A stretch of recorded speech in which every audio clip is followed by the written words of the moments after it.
नमस्कार साथियों, आप सबका स्वागत है हमारे YouTube channel engineer sir Sunil Kumar exam prep पे। साथियों, आज हम इंटरनेट ऑफ थिंग्स के कुछ मोस्ट इम्पॉर्टेंट एमसीक्यू को देखेंगे जो किसी भी competitive exams like BPSC, TRE, estate, KVS, NBS, D triple SB, EMRS और इंटरव्यू के लिए काफ़ी इम्पोर्टेंट टॉपिक है। साथियों, ये क्वेश्चंस आपके अंडरस्टैंडिंग लेवल को चेक करेंगे और आपके कंसेप्ट्स को क्लियर बनाएंगे। साथियों, यदि आप अपने कॉम्पिटिटिव एग्जाम्स में हाई स्कोर करना चाहते हैं या अपने इंटरव्यू को क्लियर करना चाहते हैं तो वीडियो को एंड तक ज़रूर देखें। आज का पहला क्वेश्चन है, which type of IoT network uses satellites for communication? कौन सा आईओटी नेटवर्क संचार के लिए उपग्रहों का उपयोग करता है? ऑप्शन ए है LPWAN, ये बिल्कुल इनकरेक्ट है। ऑप्शन बी है सेलुलर नेटवर्क, ये भी इनकरेक्ट है। ऑप्शन सी है सैटेलाइट आईओटी नेटवर्क, ये बिल्कुल करेक्ट है। और ऑप्शन डी है जिगबी, गलत है। Option E none of the above, ये भी गलत है। तो जो करेक्ट आंसर होगा वो होगा option C, satellite IoT network. Option C is the right answer. बढ़ते हैं अगले प्रश्न की तरफ। अगला प्रश्न है, what does the term smart contract mean in IoT system? IoT system में स्मार्ट कॉन्ट्रैक्ट का क्या अर्थ है? ऑप्शन ए है a digital contract stored on a blockchain, ये बिल्कुल करेक्ट है। ऑप्शन बी है a contract for IoT devices with cloud providers, ये गलत है। ऑप्शन सी है an agreement for secure device communication, ये भी गलत है। ऑप्शन डी है a protocol for managing device updates, ये भी गलत है। तो जो करेक्ट आंसर होगा वो होगा ऑप्शन ए, ठीक है, a digital contract stored on a blockchain. Option A is the right answer. पढ़ते हैं अगले प्रश्न की तरफ। अगला क्वेश्चन है, what is the role of time synchronization in IoT networks? IoT network में समय समकालिकता की क्या भूमिका है? ऑप्शन ए है to ensure all devices share a common time references, बिल्कुल सही है। ऑप्शन बी है to reduce data packet loss, बिल्कुल गलत है। ऑप्शन सी है टू मैनेज पावर कंजम्पशन, ये भी गलत है। ऑप्शन डी है to enable real time analytics, ये भी गलत है।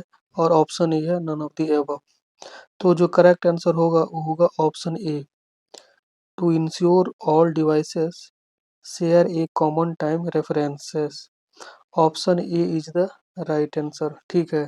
बढ़ जाते हैं अगले प्रश्न की तरफ। अगला प्रश्न है, which of the following uses RFID in IoT systems? निम्नलिखित में से कौन सा IoT सिस्टम में RFID का उपयोग करता है? ऑप्शन को देखते हैं। ऑप्शन ए है इन्वेंट्री ट्रैकिंग, ये बिल्कुल करेक्ट है। ऑप्शन बी है कॉन्टैक्टलेस पेमेंट्स, ये भी करेक्ट है। और ऑप्शन सी है एसेट मैनेजमेंट, ये भी करेक्ट है। तो जो करेक्ट आंसर होगा वो होगा option D, more than one of the above. Option D is the right answer, ठीक है। बढ़ जाते हैं अगले प्रश्न की तरफ। अगला प्रश्न है, what is the primary purpose of an IoT dashboard? IoT dashboard का प्राथमिक उद्देश्य क्या है? ठीक है, ऑप्शन को देख लेते हैं। ऑप्शन ए है to display device data and analytics, बिल्कुल करेक्ट है।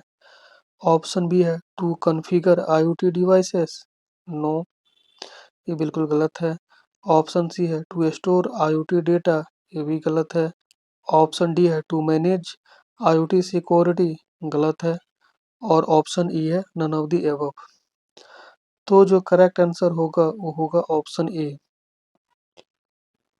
To display device data and analytics. Option A is the right answer. बढ़ते हैं अगले प्रश्न की तरफ। अगला प्रश्न है which wireless communication technology is commonly used in wearables। पहनने योग्य उपकरणों में सामान्यतः कौन सी वायरलेस संचार तकनीक का उपयोग किया जाता है। ऑप्शन ए है WiFi, no, WiFi wearable devices नहीं है। ऑप्शन बी है जिगबी, ये भी वेरेबल्स टेक्नोलॉजी नहीं है। ब्लूटूथ जो है वो वेरेबल्स टेक्नोलॉजी है। और ऑप्शन डी है लोरावेन, नो। तो इसीलिए जो करेक्ट आंसर होगा वो होगा ऑप्शन सी, ब्लूटूथ। ठीक है, बढ़ जाते हैं अगले प्रश्न की तरफ। अगला प्रश्न है what is the importance of data aggregation in IoT। IoT में डेटा एग्रीगेशन का क्या महत्व है। ठीक है, ऑप्शन को देख लेते हैं। ऑप्शन ए है to combine data from multiple sources, ये बिल्कुल करेक्ट है। ऑप्शन बी है टू रिड्यूस डेटा रिडंडेंसी, ये बिल्कुल सही है। ऑप्शन सी है टू इम्प्रूव डिसीजन मेकिंग, ये भी करेक्ट है। तो इसीलिए जो करेक्ट आंसर होगा वो होगा ऑप्शन डी। ठीक है, मोर than one of the above. अगला प्रश्न है which type of IoT devices typically require low latency. किस प्रकार के IoT उपकरणों को आमतौर पर कम विलंबता की आवश्यकता होती है। ठीक है, ऑप्शन को देख लेते हैं एक बार। ऑप्शन ए है इंडस्ट्रियल रोबोट्स, ये बिल्कुल करेक्ट है। ऑप्शन बी है ऑटोनोमस व्हीकल्स, ये भी करेक्ट है। और ऑप्शन सी है स्मार्ट होम डिवाइसेस, ये भी करेक्ट है। तो इसीलिए जो करेक्ट आंसर होगा वो होगा option D, more than one of the above. Option D is the right answer. ठीक है, अगला प्रश्न है what is the function of a gateway in IoT। IoT में गेटवे का कार्य क्या है। ऑप्शन ए है to connect IoT devices to the cloud, ये बिल्कुल सही है। ऑप्शन बी है टू ट्रांसलेट कम्युनिकेशन प्रोटोकॉल्स, ये भी सही है। ऑप्शन सी है टू प्रोसेस डेटा लोकली, ये भी सही है। तो इसीलिए जो करेक्ट आंसर होगा वो होगा option D, more than one of the above. अगला प्रश्न है which of the following is not an IoT application. निम्नलिखित में से कौन सा IoT अनुप्रयोग नहीं है।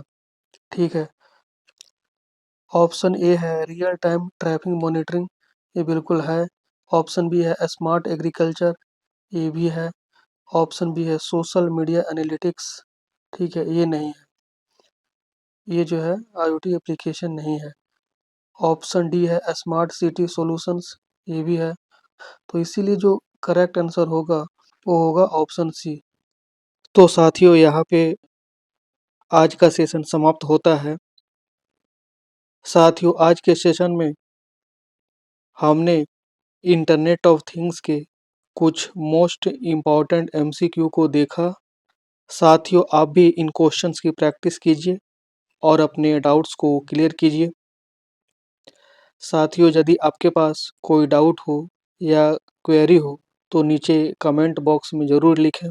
साथियों यदि आज का सेशन आपको अच्छा लगा हो तो वीडियो को लाइक करें, अपने दोस्तों के साथ शेयर करें और बेल आइकन को दबा के चैनल को सब्सक्राइब करें ताकि इसी तरह की हर एजुकेशनल वीडियो की अपडेट की नोटिफिकेशन आपको सही टाइम पे मिल सके। मिलते हैं अगले सेशन में एक नए टॉपिक के साथ। तब तक keep learning and keep growing. धन्यवाद।